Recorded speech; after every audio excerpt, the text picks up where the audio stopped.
Hello, everyone.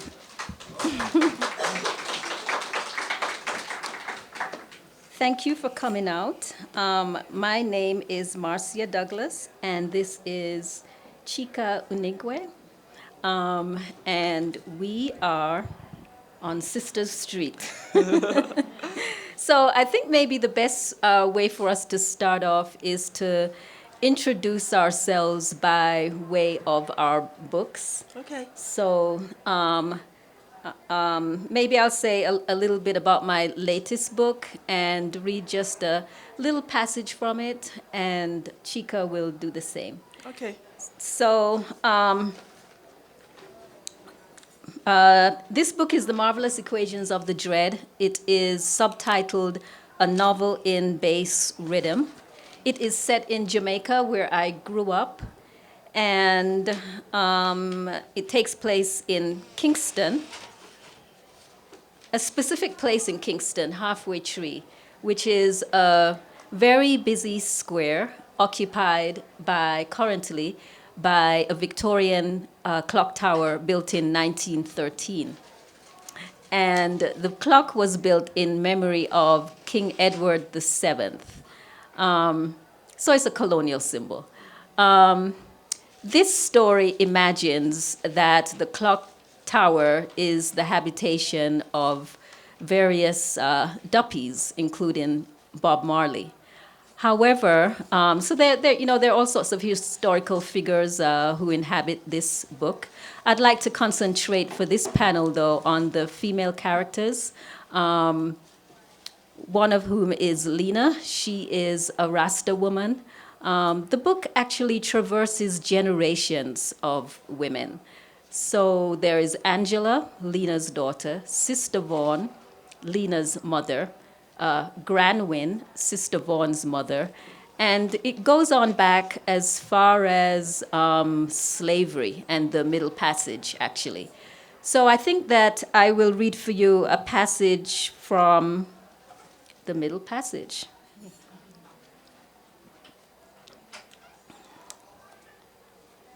If I can find my page, right? Here it is.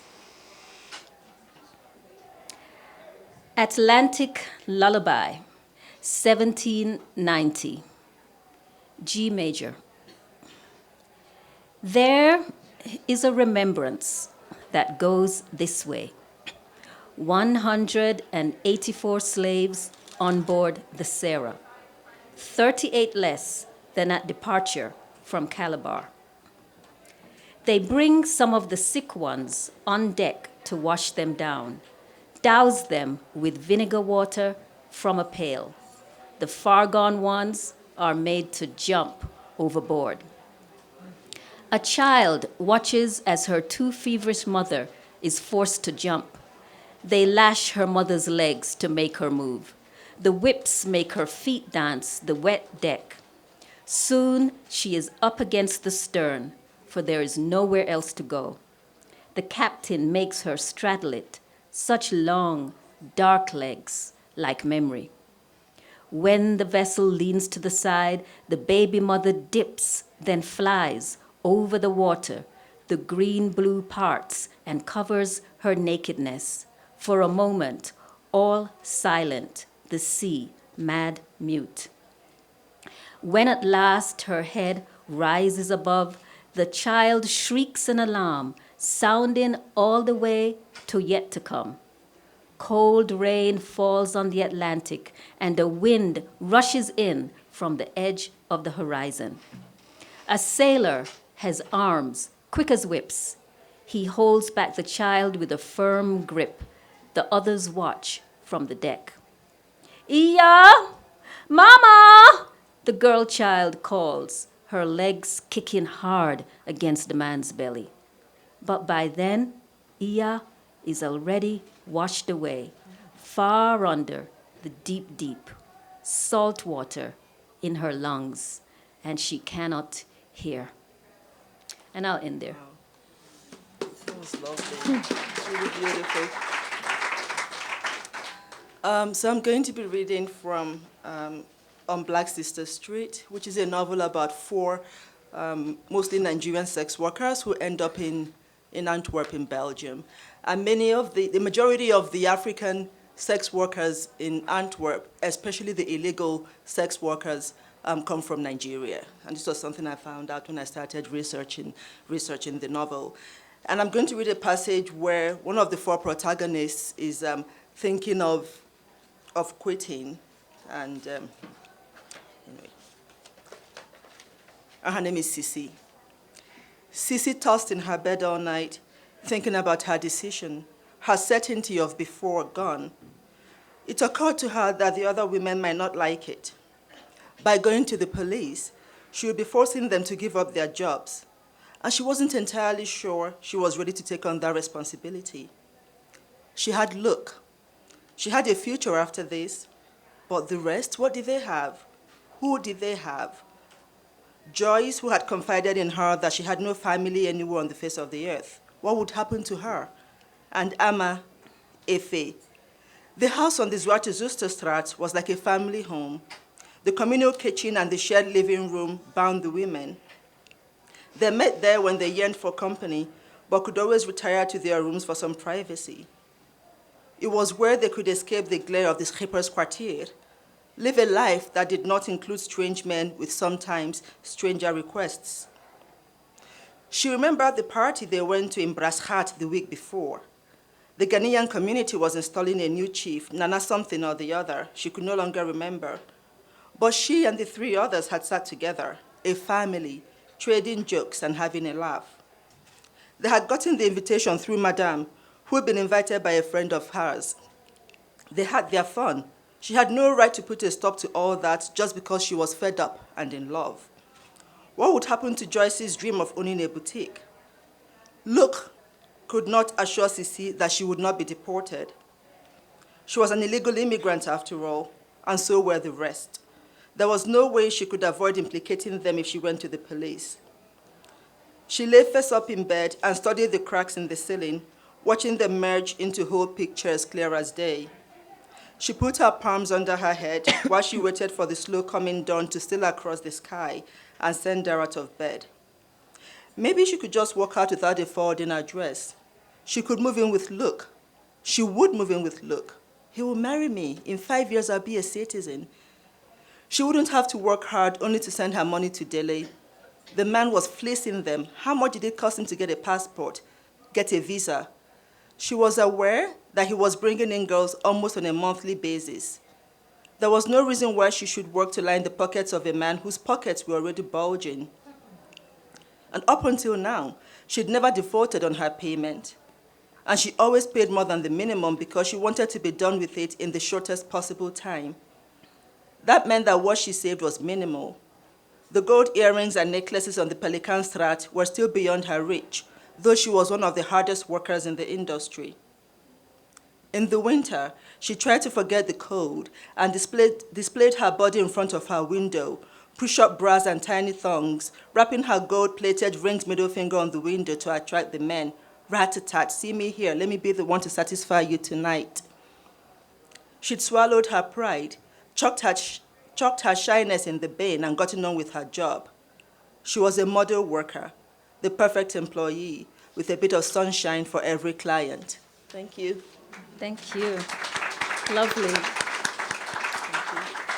So, Chika, the women in your novel, they leave Nigeria and they go to Europe in search of opportunity of sorts. Does your novel mean to say something about women's reality in Nigeria? What are they running from? Well, it means to say something about life and the lottery of birth. Yeah. And because if these four women in my book were born in other families where they had connections to get jobs after college. I mean, one of them in the book is a university graduate who couldn't get a job after college, and going to work as a sex worker seemed to her to be the easiest way to make money. And the other three sort of come from more humble backgrounds. And I'm always very interested in how, where we are born and to whom we are born makes all the difference in the world. You know, every time I travel out of the States and I come back in before I got my green card, every time I traveled and came back in, I had to stand in line with non-residents, and the line always took forever. I always imagined, wow, if I just had if I had the black passport, or the green card, my life would be so much easier. Yeah. Actually, something about this storyline, it reminds me of how many women in Jamaica will go to somewhere such as New York or London, and they'll leave their children behind. Yeah. But they go there so that they can make some money and send back to their family. Yeah, indeed. The Yeah, barrel children, yeah, every so often a barrel will come with food and clothes, but it's a decision that they make. Yeah, one of the things that struck me the most researching the novel, because before I started the novel, I knew nothing at all about the red light district and about sex workers in Antwerp. And so I had to go talk to the women, and luckily for me, or fortunately for me, because their whole reality is that if you're a woman and you're black and you're living in this country, you can't be doing anything but sex work. So the first one I spoke to, and I said, I'm a writer and I'd like to talk to you. She just burst into laughter, like, yeah, right, you're a writer. Pull the other one, So one of the things that really struck me is their sense of obligation. So I don't think I met a single one who was working for herself. They were all working to send money home. And so no matter how hard things got, and no matter how they were threatened with the thought of being deported, right, their entire energy and dream went into making sure they earned enough to send home. And that's also one of the reasons why they usually find it very difficult to sort of break out of that. Years ago, I have a friend who was married to a Nigerian sex worker. Yeah. And she'd been, by the time they met, she'd almost finished earning her, I think it was 80,000 euros to pay back her pimp. Yeah. So she'd been working for so many years. And his entire dream was, once she finished paying off her pimp, they would get married, and start a family. But once she finished paying off her pimp, she decided to start working for herself. Because going to clean houses for 6 or 7 euros an hour, when she could be earning a lot more. I mean, when I did my research, it was 50 euros for 15 minutes, right? And that's with nothing added. So if you want a case, if you want to do without a condom, then the price sort of goes up. And so going from that to 6, 7 euros an hour for cleaning, when she still had a family back home that she could be looking after, that she was looking after, wasn't very appealing. In most of these cases, do you feel that the families and children back home know what the women are doing? I think certainly in 2018, 99.9% of the families back in Nigeria, Benin City, where most of the women come from, know. And a few years ago, I went with an NGO to Nigeria on a sensibilization program to talk about Nigerian sex workers. And we sort of targeted young girls between 14 and 16. And we went to schools and we spoke to them. And the director of the NGO I went with was trafficked herself. And then she started running this NGO. And anyway, so we went back. And I remember going to a high school. I think they were like 14-year-old girls. And we showed them a documentary. I talked about my research. Adesua, who was the director of this NGO, spoke about her own work and about how difficult life was sometimes for these women. And then she asked, how many of you here have sisters or aunties or know someone, a woman who lives in Italy or Spain or Belgium or any of the core countries where many Nigerian women, sex workers, go to? And I think 100% of the class put their hands up. And then she said, okay, how many of you want to go to Europe? About 100% put their hands up. And then after she spoke and we showed everything, she said, okay, how many of you still want to go to Europe? About 90% still put their hands up. And so she asked one, she said, well, why do you want to go? After hearing all these horrible things. And she said, because someone has done it for me, and so I have to, do it for somebody else. Right. And then I remember talking to in Italy, another Nigerian former sex worker who her name is Isoke, and she's doing like really amazing work. So Isoke quit, and she married an Italian man, and then she set up this NGO where she was bringing in Nigerian sex workers who want to quit but who have nowhere to go to into her home. But her only conditions were that you had to learn Italian so that you'd be able to get a job, and you couldn't take phone calls from home for a year. Because she said the phone calls keep dragging them back because your family keeps calling and they're wanting things, they're asking things. Obviously, they know what you're doing to earn the money. And then just one more short anecdote. And there was this young woman Isoke told me about, whose mother had like sold property to get someone to take her to Italy to, according to the mother, it was to dance. And she got to Italy and she couldn't hack it. And she called the mother to ask the mother if she could quit. And the mother said, well, why do you want to quit? I mean, it's just dancing. What's so bad in dancing? And she told the mother, well, it's not just dancing that I do. And the mother said, oh, so maybe you dance topless. What's the big deal? And her mother just wouldn't, listen to her. And so she took a photograph of herself by the roadside working and sent it to her mother. And she called her mother and said, well, what do you think now? And the mother said, oh, my daughter, your shoes are so beautiful, But again, for that mother to accept responsibility would mean that she would have to send her back to Nigeria, and then the cycle of poverty continues. Would continue. And so as far as you're not accepting culpability for it, it's a lot easier to accept the benefits that come from it. Right. Because nobody else is going to help you, you know what I mean? So I think that sometimes shame is a very huge luxury, Yeah.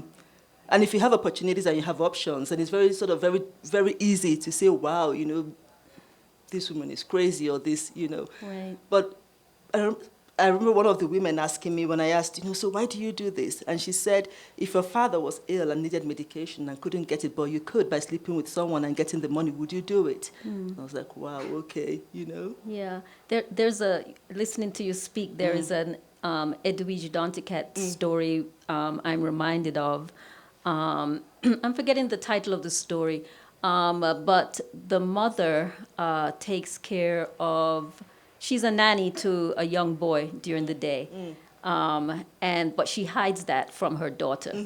And so the daughter does not know that she has this secret life in New York where she goes to take care of this boy. And there's a really great line in the story where the mother says, shame is heavier than 100 bags of salt. Some very complicated emotions there. It is. I went in very sure of the sort of book I wanted to write because, and I said this yesterday, I come from a very conservative Catholic home, and all through my life, life was very, polarized. There was good and there was bad, and there was nothing in between, And so going in to talk to these women who I thought had nothing at all, or were nothing at all like me, I sort of got my entire, sort of messed up with my thought process in a way, and I started seeing shades of gray as well. Yeah. There was some years ago, I interviewed a former Nigerian sex worker for a Dutch TV station. So I lived in Belgium, and her father was her pimp. So she hadn't seen her father in so many years, and when she was about 15 or 16, she said her father, who'd been living in Germany, all those many years ago, called her to ask her if she wanted to come to Europe. And she said, sure. And her father sent her a ticket and organized everything, and then she came to Germany.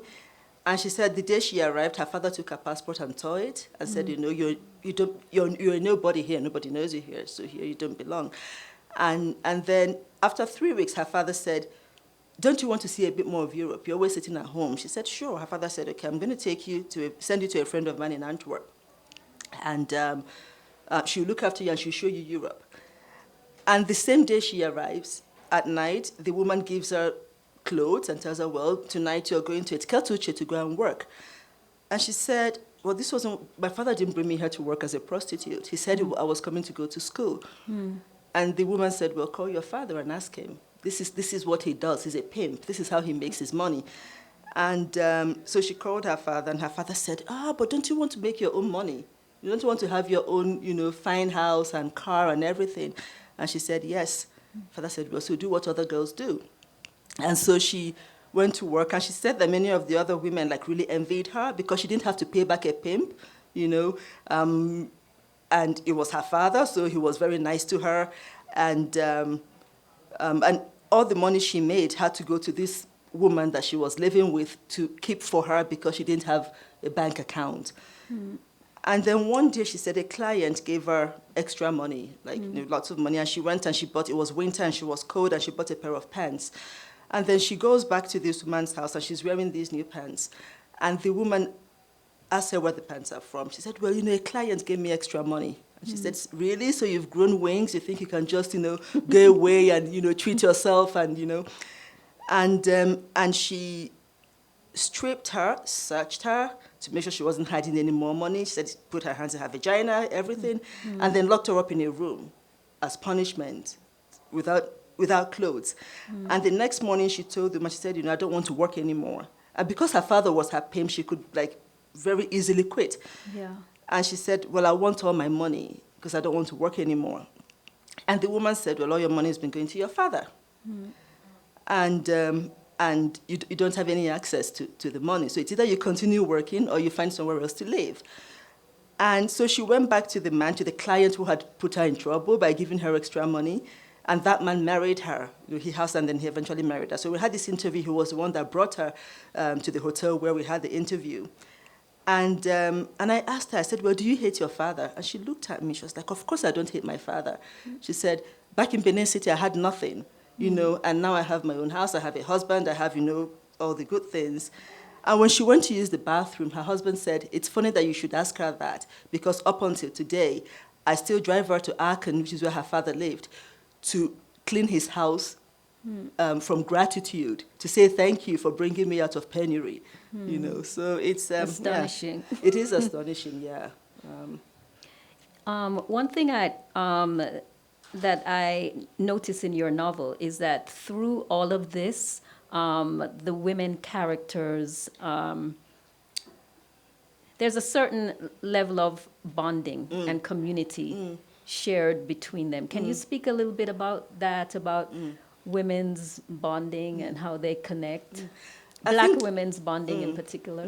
But I think for these women in particular, it was moving away from home. And I think that when you move away from home, there is this tendency to want, and it's a natural tendency, sort of want to find people like you. Yeah. People that remind you of home. Right. I remembered when I moved to Belgium, initially, where I lived for 15, 16 years, every time I saw a black person, I was super happy, and I'd smile and, and I would nod and, we do the black nod,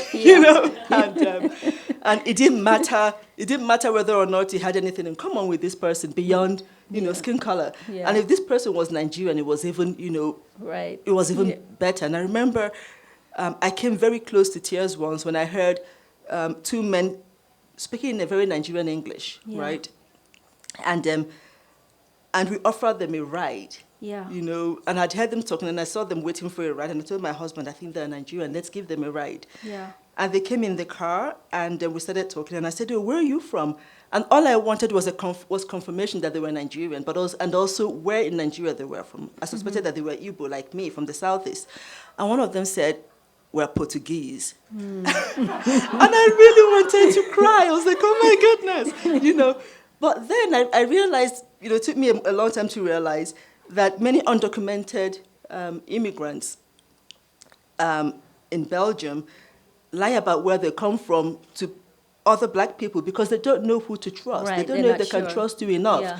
And there was a guy, another African man that died, and I always thought he was from Liberia. Yeah, because Liberia had just had the war, and there were lots of Liberian war refugees. And he had a Liberian passport. I knew him as Liberian, except when he died, the Ghanaian community mourned him. They were the ones who buried him because he was actually Ghanaian. And people in the know knew, Right. Yeah.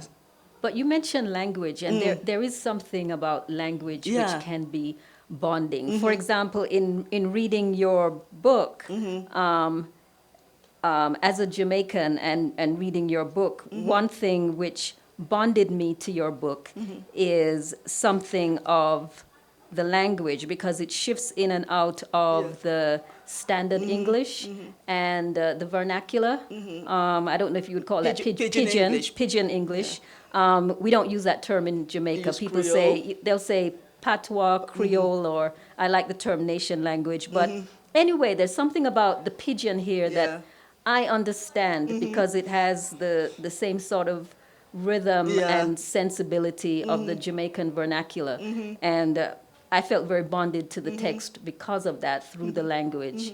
You know, I think it was Frantz Fanon who said that to speak another language is to enter another consciousness. And so that was sort of my access to the world of the women in this book was through their language. Yeah. And language in Nigeria is also a very class thing.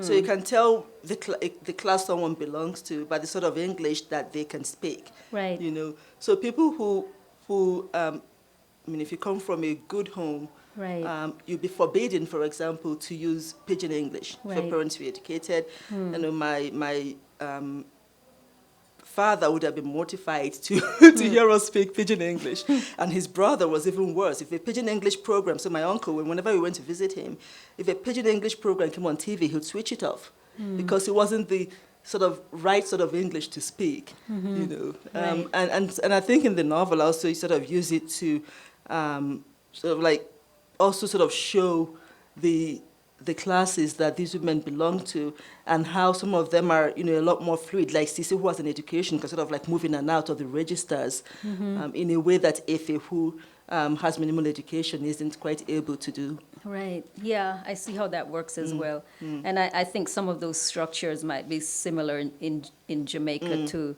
where, you know, the language operates on this continuum with the English on, you know, the standard English on one end, and you can occupy different places along the continuum, and that changes depending on who you're talking to and where you are. Where you are, what you're talking about, who you're with, indeed. And so on and so forth. So language is bonding. And hair is bonding as well. And hair is bonding. We were talking about hair and about the fact that often when two black women meet, one of the first things they talk about is hair. So, yeah, that is... I think that there's a whole history there, you know. And speaking of hair, in my book, there is a mother, Lena, who cuts off one of her locks and gives to her daughter, Angela. No, actually, it's Vaughn who cuts off her locks and gives it to Lena.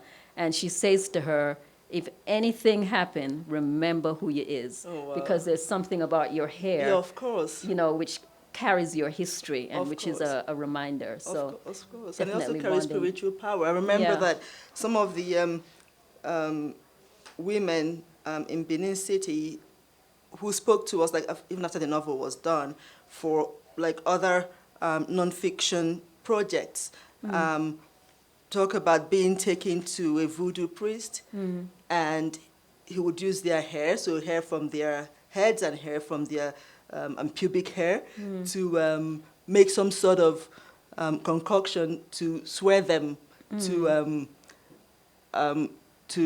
never shop their pimps. So there's something very strong and spiritual about there hair. is. I think so. Yeah. And in Nigerian salons as well. If you cut, I mean, I've been in salons where as soon as someone's hair is cut, they pack it up quickly because they don't want anybody else to have access to their hair. Right. Yeah, I understand that too. Just shifting gears a little bit, we are bonded together as black women writers, and maybe it might be useful for us to talk a little bit about black women's experience in publishing. Is there a conversation there maybe we can have? I'll let you go first. Well, the reason I ask is because I'm thinking of Caribbean women writers, and the fact that for the longest time it was mainly the men, the male writers who were known, And maybe I would say not until the 80s that Caribbean women writers began coming to the fore. And I think that it happened in part somewhere in the mid 80s. Selwyn Cudjoe had this Caribbean Women Writers Conference, which brought women writers together. It's not that women had not been writing, it's just that their work maybe wasn't being published or not taken seriously or not getting enough exposure. And so there was this conference, and for the first time, many Caribbean women writers got to know each other and to realize that, oh, you know, there are other people out there doing this too. And they were able to bond around that. And subsequently, there were other conferences of that sort, which gave women a voice and, you know, became a platform for emerging writers. And so it's been something of a journey. And I hear parallel stories in other Black communities as well. So I'm just wondering what you would say about African women. In contemporary Nigeria is a bit the opposite now, because like all the known names in maybe not just Nigeria, African literature of this generation, now there are more women than men being published. Has it always been that way though? No, it hasn't always been that way. But I also think that generally for Africans or Black people publishing in the West, I mean, it's somewhat of an arduous journey, because the whole industry is populated by, you know, mostly white men, you know, who read you through a prism of their whiteness and their maleness. There are not that many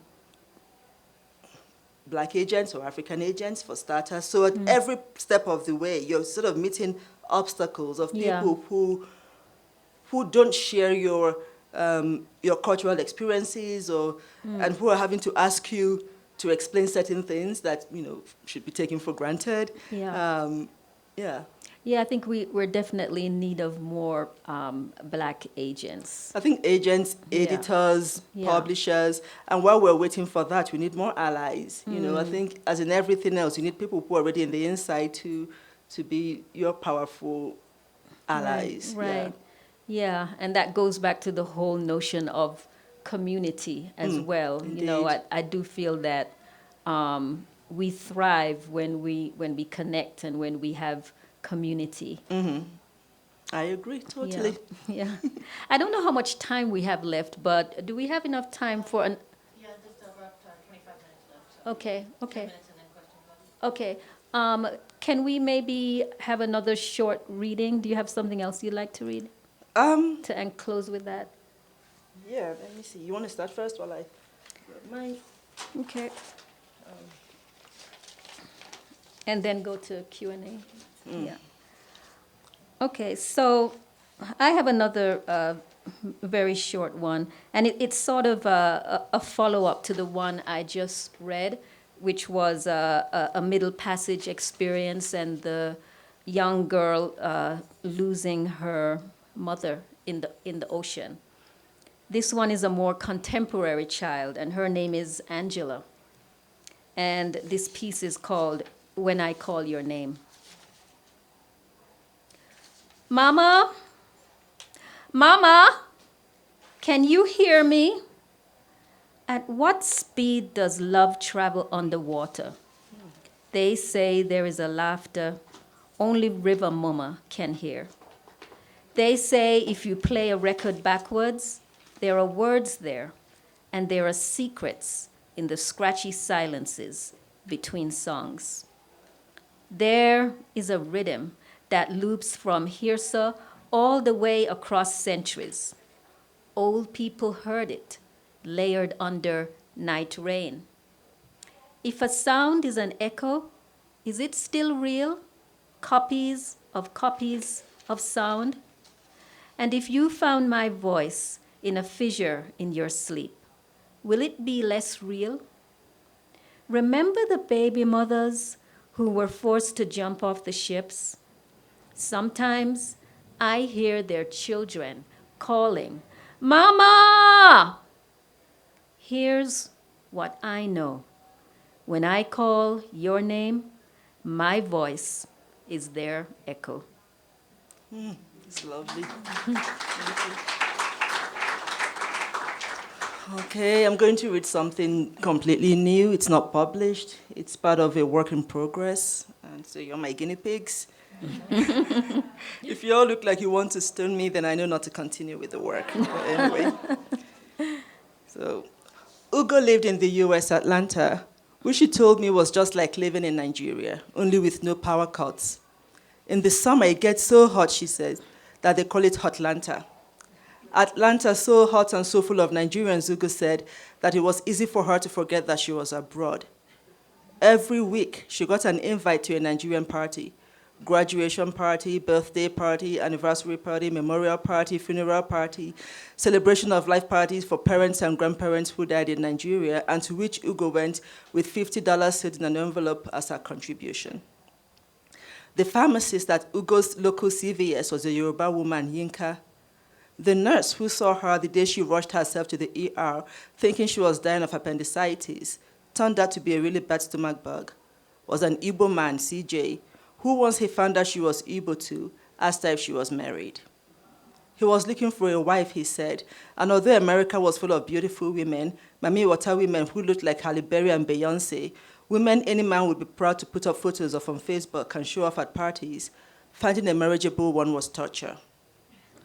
A marriageable one, he said, had to be not only black, but Igbo. It would break his mother's heart if he brought him a foreign wife. And he, despite their beauty, could not deal with an American woman. These black American women are nothing like our women know, he told Ugo. They don't have the patience our women have. They are too intense, and they can't stand pepper.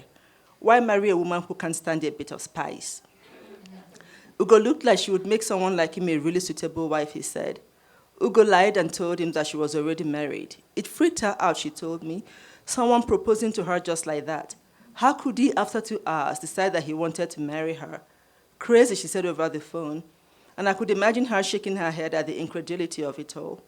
Who marries someone they hardly know? She asked over and over again, as if pressing me for an answer. I ignored the question and asked her if she missed home. No, but I miss you. I wish we were all together. Ugo might miss me, but she did not miss home because there was a farmer's market where the antidote to homesickness was weighed out in pounds and ounces, packaged and sold, plantain, guava as big as an adult fist and as sweet as mother's guava, yam, needle, even kerosene mango, she said. Can you believe it? There is nothing to miss. The shop smells like a fish stand, but I don't mind it. It's like being planted right in the middle of a Ogbete market. I can close my eyes, inhale, and believe I'm back in Enugu.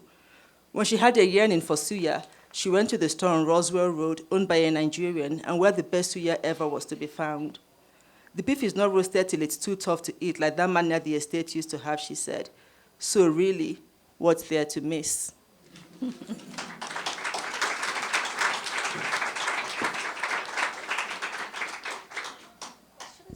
Questions, anyone? Just a quick comment. Please finish writing that novel. I want to read it all. Thank you. I think I can speak loud enough. No? Oh, all right, sorry. Chika, it seems as though you worked in the field of trying to discover information about sex workers long before you actually started writing nonfiction about them. Is that true? I mean, you've referred to projects here and there. So how did you come to feeling that that the novel was the next step in order to continue to tell the story? No. So I started writing the novel before nonfiction. So the novel led me to the nonfiction. Yeah. I started writing the novel out of curiosity because I was, if you go to Belgium and you take the train and you pass by Brussels North, no matter the time of day it is, you see these women in display windows. And in Antwerp, many of them there's quite a huge population that's African. And so I was very curious to know why people would leave Nigeria to come and work the red light district. So it was my curiosity that led me to the novel, and then the novel led me to nonfiction. Yeah.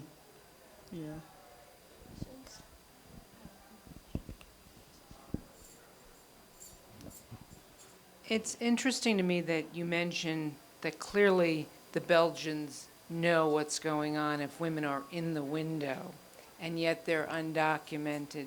Can you speak to a little bit about that dichotomy, Yeah. that there's an allowance of this going on when there are probably laws that prevent it? And so, first of all, prostitution is not, you can work as a legal prostitute, you just have to be registered. But the undocumented women, excuse me, sometimes rent windows from women who are registered.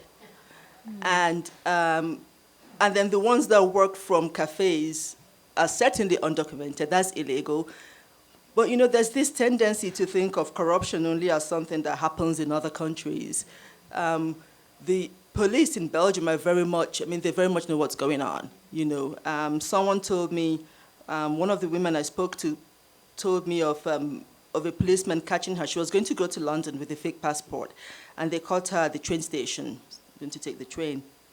And they wrote out a statement, it was all very official, and she, put her thumbprint on it, and then they locked her up in a room.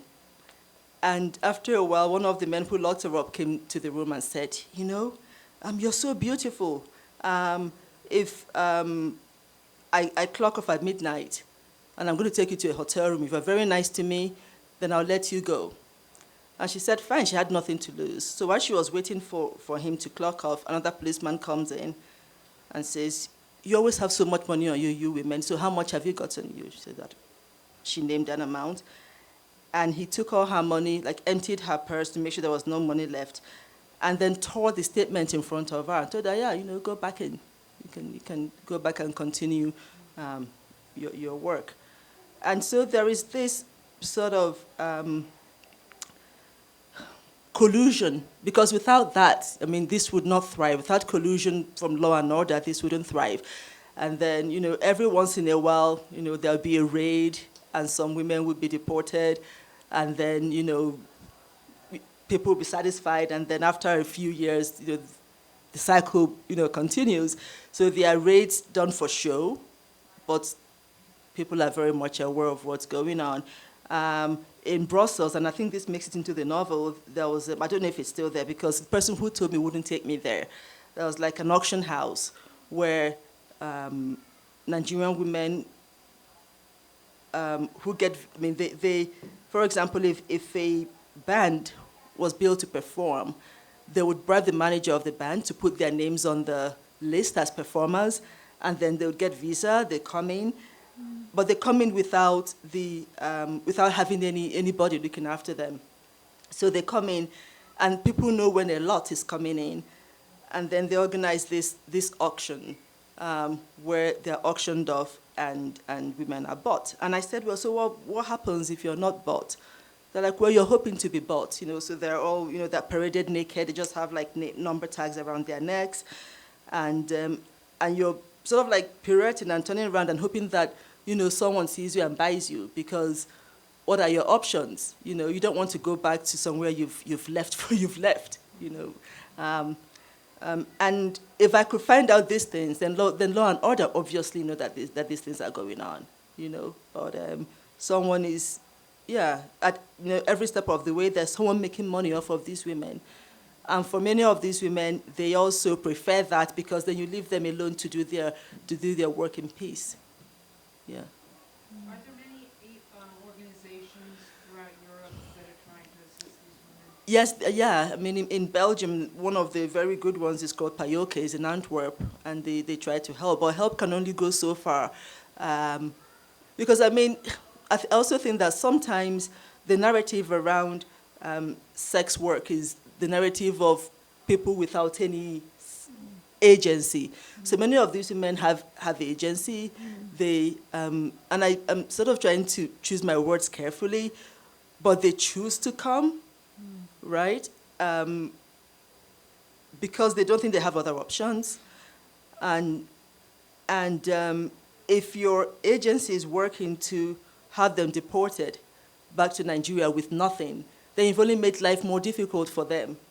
So it's sort of a balancing act. You have there's a group of doctors in Antwerp who run free clinics for undocumented sex workers, for example. So you come in, you don't have to give them a name. You walk in, and they do HIV tests, they do all sorts of things, but it's all voluntary. So I think that many of the agencies that are working not to get the women kicked out, but sort of like give them access to facilities that might be out of their, that they might not otherwise have access to.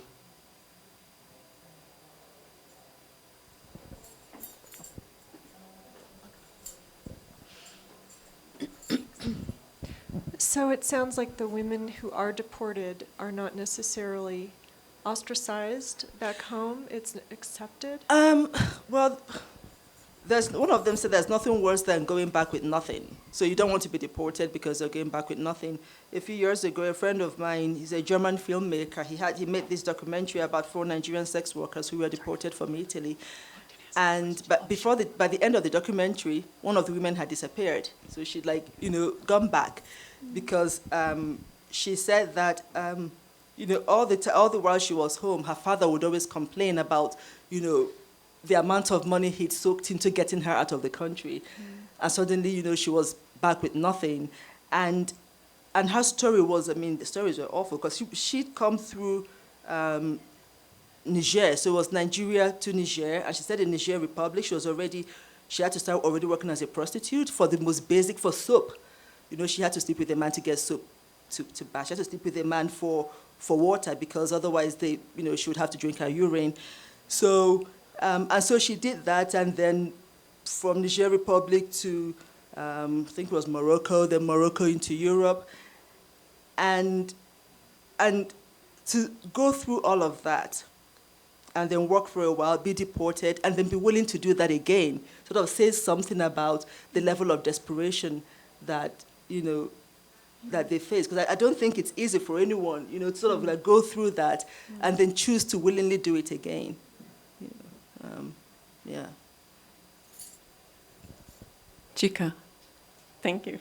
I have a question about, I've written quite a few articles about sex workers for the United Nations. And I'm wondering if there are certain countries that are better conditions that you feel, the conditions are better, like the health care, everything is better. Again, I can only speak for Belgium and then maybe to a certain extent Holland. And the major difference is that in Holland, it's almost become like a touristy thing. So people actually do excursions in the red light district, which I think is sort of dehumanizing. And in Belgium, the women who are undocumented have access to certain facilities because there are so many people working to make sure that they have access to those things. And I can't talk for the other countries. Italy, to a certain extent, which I've heard really terrible things about Italy because it is illegal and women have to work the streets. They don't know whose cars they're entering. At least in Belgium, you're coming to them. Whereas in Italy, they stand by the roadside and cars stop and they enter cars and then, you don't know who's picking them up. Yeah. My question? I have a comment and a question. My comment is that I think it was really exceptional. I think it was excellent that the two of you are in dialogue because one is dealing with history and something that you look at, as over the past and middle passage, and the other, this is an ongoing crisis. And I think that it's very interesting to see how the past repeats itself in a different and is yet different, and it leads to a whole lot of discussions and so on. But my question is, did you ever feel that you were in danger when you were interviewing these people? Did somebody think that you were basically, was there any sense that you might be, whistleblowing and causing a lot of problems, and therefore you yourself, once you were not one of the workers but actually investigating this, felt any sense of insecurity? No, and I think again the fact that I'm Nigerian and I speak like the women I interviewed and I look like them. made it a lot easier for them to see me as one of them, to see me as a sister rather than as a threat. I did go back later with a Dutch journalist who wanted to interview them, and they wouldn't talk. It was such a different, such a different atmosphere. But as a black woman in that space, I felt like I was a new sex worker. I actually did feel that. And so when I was writing, it sort of helped me to transcribe or to articulate what my characters would have felt their first night on the street. Because everybody who saw me there, expected me to be one. So there was a time I went to a restaurant near the red light district, and this guy, walks in, an African guy, he walks in and he's selling watches. And I said, oh, how much are these watches for? I didn't want to buy, I was just making conversation. And he said, he called an amount, and I said, oh, no, that's too expensive. And then he whispers in my ear, give me your window number and I'll come tonight. And then we can work something out. So as far as he was concerned, I was a sex worker. And I've seen policemen drive by and then do this to me, because, in that space, that is what you're expected to be. And I didn't fight too hard to, and it didn't matter what I was wearing, it didn't matter, what I was wearing. Because the women who work in cafes, like the first time I went there, I thought, I better dress like a prostitute, And I had, or what I thought that a prostitute should dress like. So I had like a mini skirt and thigh-high boots.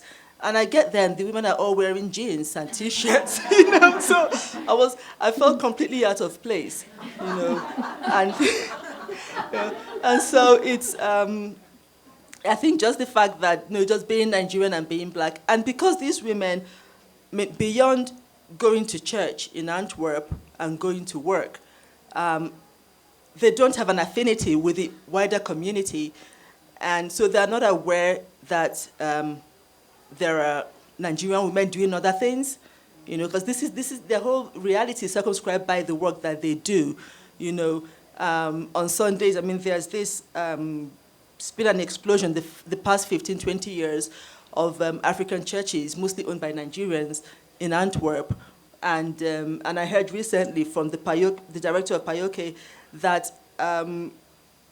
the pastors of those churches have now become pimps as well, because it's easier for them to bring in women. It's because they have they have access to embassies, they have access to officials. But those churches are populated by sex workers. So on Sunday they go there and they and they pray and they preach. And one of the ones in Italy told me that that before going out on the roadside, she asked Jesus to bless her and to cover her in his blood. I asked the blood of Jesus to cover me and to send me good customers and to make sure I don't get picked up by a serial killer.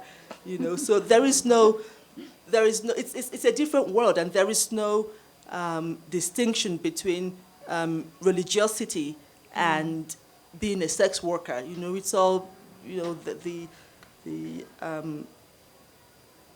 it's all part of life, So they go to work and they have their work names, and they go home and they have their home names. And this is something I found really interesting, that all of them have names of, at most 2 syllables, because it's easier for the clients to remember the names. So there are many Honeys and many Julies and yeah. Then they had their real names that they sort of revert to when they're not working, which is, yeah. We have time for one more. Chika, thank you very much, and Marcia, thank you very much. I just wanted to ask you, what happens to the children that must be born? Well, if you're working, you don't want kids. So many of them, either don't have kids, or if they get pregnant, they have abortions. Yeah, so there are not many kids born in the red light district. And also, Belgium has a relatively new immigration, what's the term now? Unlike America that has like an old migration history, Belgium is like fairly new, especially for people from sub-Saharan Africa. And so the men who are coming in are not really interested in going to sex workers, because they're saving all their money for things. They're working very hard to earn money to send back home as well. So many of their customers are actually Caucasians. They're white Belgian men. And they don't want to have those babies, you know. The women don't want to have those babies. It's, as far as they're concerned, this is just business. You don't want to have a baby with a client. And so if they do get pregnant, they have an abortion. But they also, I mean, they have access to birth control. Even the ones who are not legal have access to birth control because they have all these, you know, the volunteer doctors who run clinics in Antwerp. Actually, I think we can do one more. Did you want? I just wanted to ask, what do you wish we would have asked you? What do you wish what? What do you wish we would have asked sitting here? What do I wish you would have asked?